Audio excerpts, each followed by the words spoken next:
Pertama, ya memang dalam hadis disebutkan faman nabata minal haram fahuwa haram.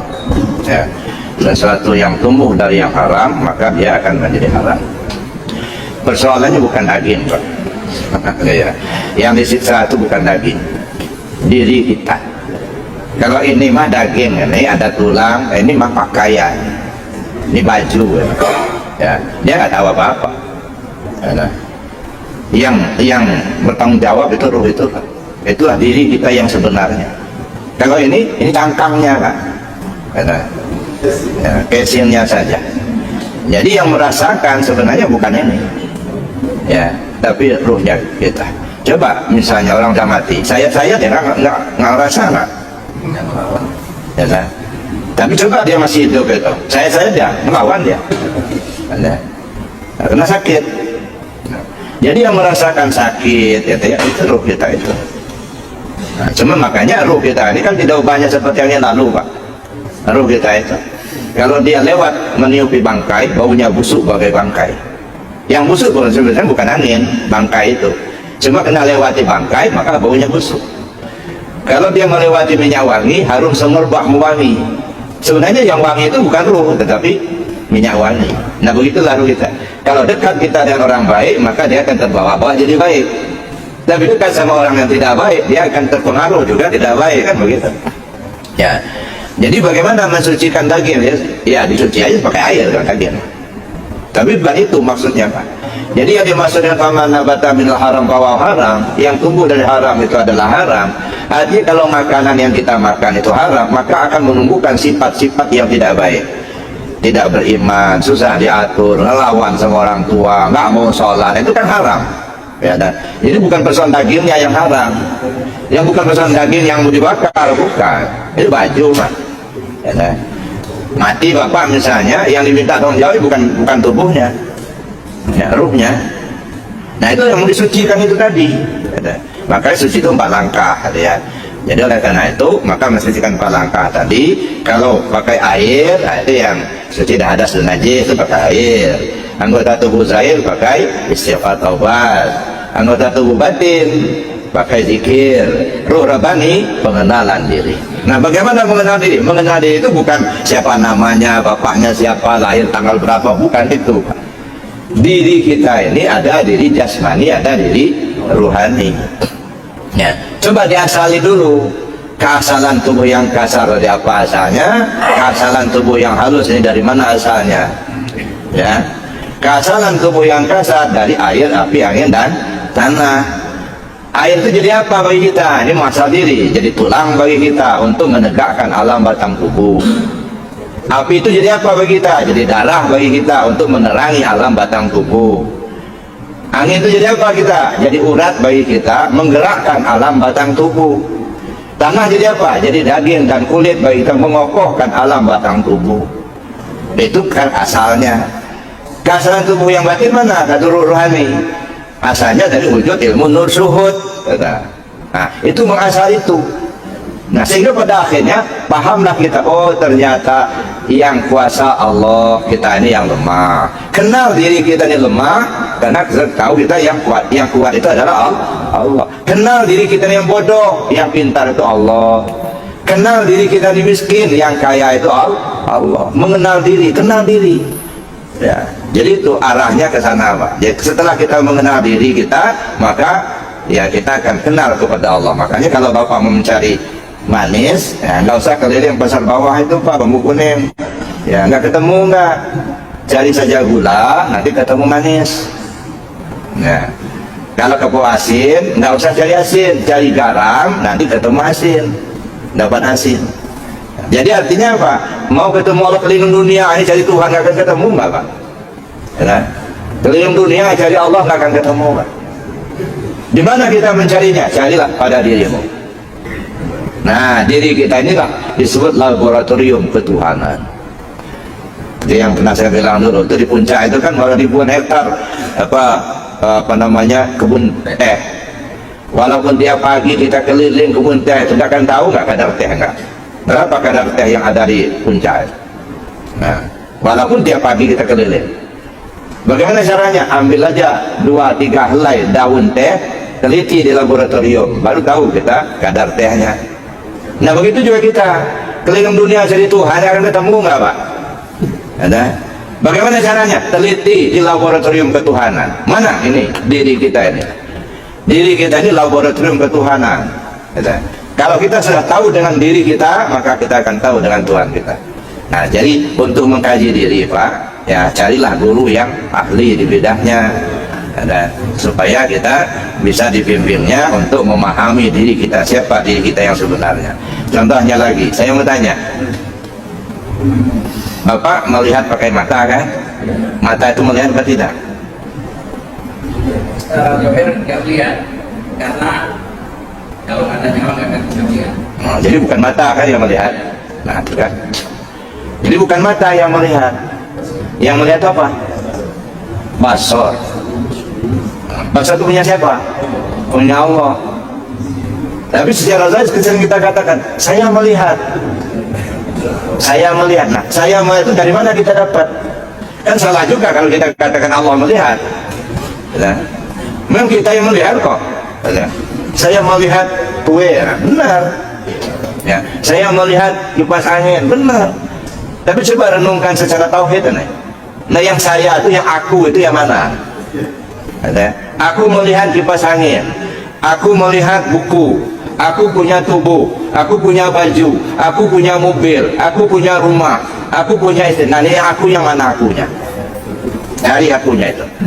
Nah, jadi Bapak Ibu, ya itu. Jadi artinya mengenal diri itu artinya kenal kita kepada diri kita, insya Allah akan kita kenal kepada Allah. Ya, nanti dikaji lebih jauh. Nah, kebahagiaan mereka tentu syukur, Pak. Jadi bersyukur bisa melaksanakan ibadah haji, ya bersyukur pulang dengan selamat. Kesyukuran itulah ditunjukkan oleh keluarga dalam satu kebahagiaan, dijemput, gitu ya. Saya kira nggak salah juga ya. Pak Amma bin Ahmad Rabbika fa hadis. Nikmat Allah ya cerita-ceritakan supaya timbul satu kesyukuran kepada Allah, bukan menceritakan dalam kebanggaan, bukan. Nah, tapi supaya timbul kesyukuran kita kepada Allah. Yang belum berangkat mudah-mudahan bisa berangkat tahun yang akan datang. Makanya kata kawan itu, kalau kepingin berangkat haji, sering-sering ngantarkan orang berangkat haji atau menjemput, ya kan? Supaya apa? Supaya timbul gairah, timbul keinginan kita. Kan awal mulanya kan keinginan dulu, Pak. Ya, supaya ada termotivasi kita untuk berangkat. Kalau nggak ada keinginan, banyak punya duit banyak apa, tapi nggak ada keinginan, nggak berangkat.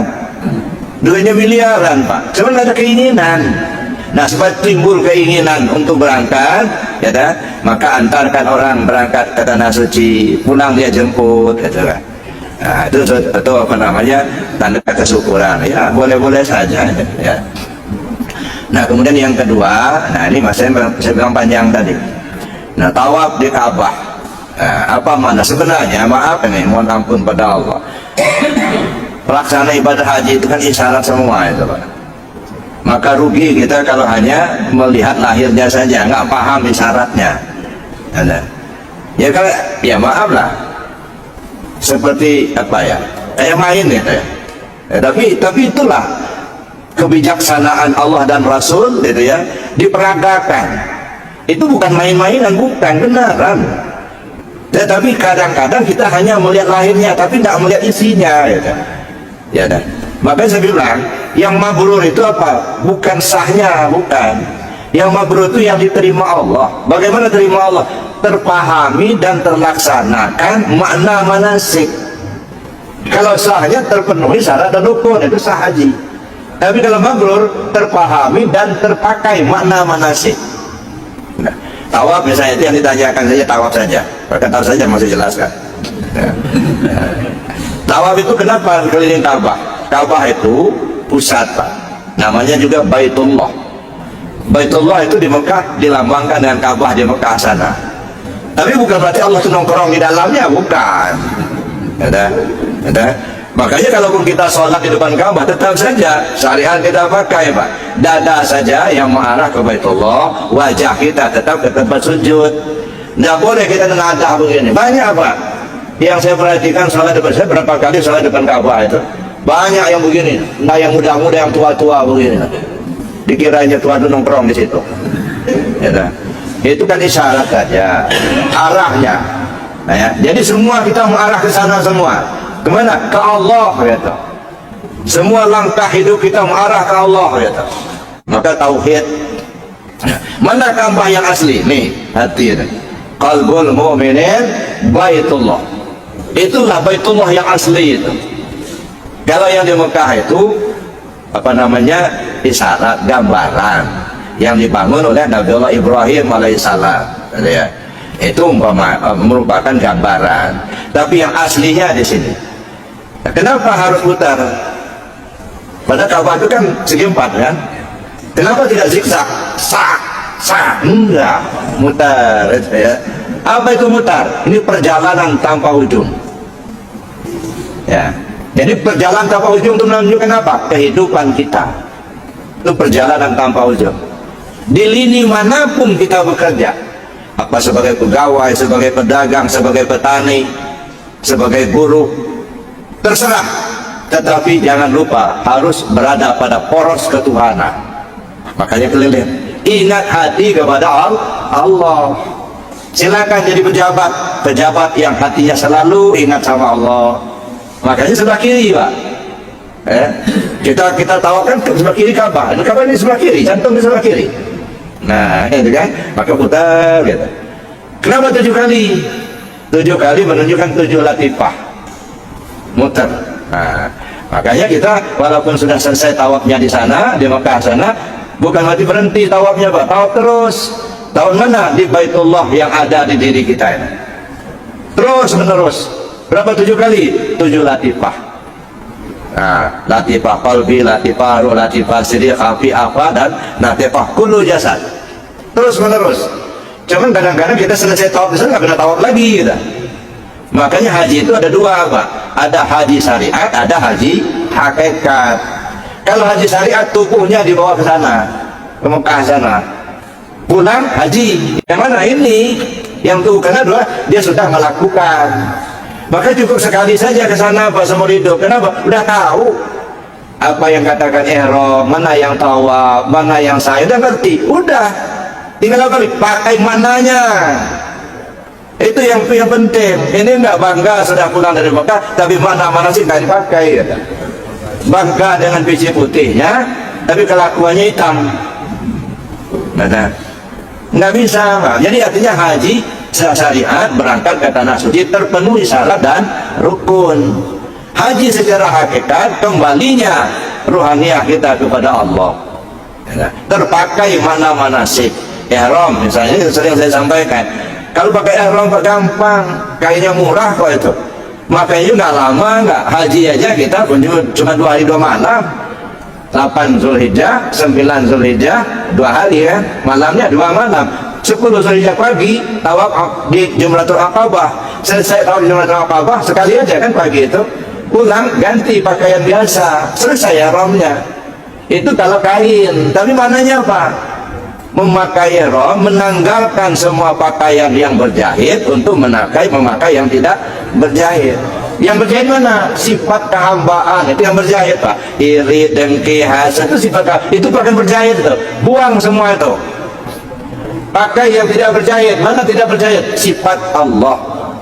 Allah Ar-Rahman, Maha Pengasih. Coba kita terapkan. Suka nolong orang. Di sana lihat toh, kita dihadapkan dengan jutaan manusia dengan berbentuk bermacam-macam tingkah laku. Kadang-kadang ada yang kasar, ada yang lembut, ada yang ya bentuk tubuhnya juga ada yang tinggi, besar, macam-macam Pak. Nah kadang-kadang lagi berdempet-dempet begitu terak kaki kita dipijak orang. Sakit kan? Nah bagaimana sikap? Sabar enggak? Kita lagi pakai ihram nih. Allah Al-Ghaffar, Maha Pengampun. Kita pakai, maafkan kesalahan orang. Jangan dibalas. Kita lagi lihat loh nih. Ada orang kesasar, diperagakan Allah Pak.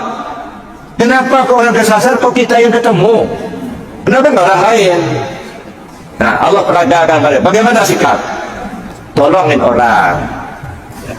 Lihat loh, dan setelah kita pulang, pakai itu. Allah Ar-Rahman, Maha Pengasih, suka kasih, suka nolong orang. Makanya kalau banyak punya bapak, bagi-bagi. Masih gitu. Cuman di kita ini kadang-kadang bukan ilmu stop yang dipakai, ilmu cangkul yang pakai. Jangan tak nyari kapan ngebaginya, nggak pakai stop, coba pakai stop, serat, rak, lempar, kan gitu. Begitu Pak. Jadi di sana riyadhah di situ. Selesai riyadhah pakai setelah sampai di tanah air. Nah setelah kita pakai mabrur Pak, nggak ada orang yang benci. Kenapa? Suka ngasih, suka nolong. Ada orang salah dimaafkan. Nah disenangin. Nah baru mabrur. Wajar kalau masuk surga Pak. Nggak ada orang yang rugi karena perbuatan kita. Tak ada orang tersakiti dengan omongan kita. Allah senang, orang pun senang. Itu mabrur. Ada ya. Ya saya kira itu.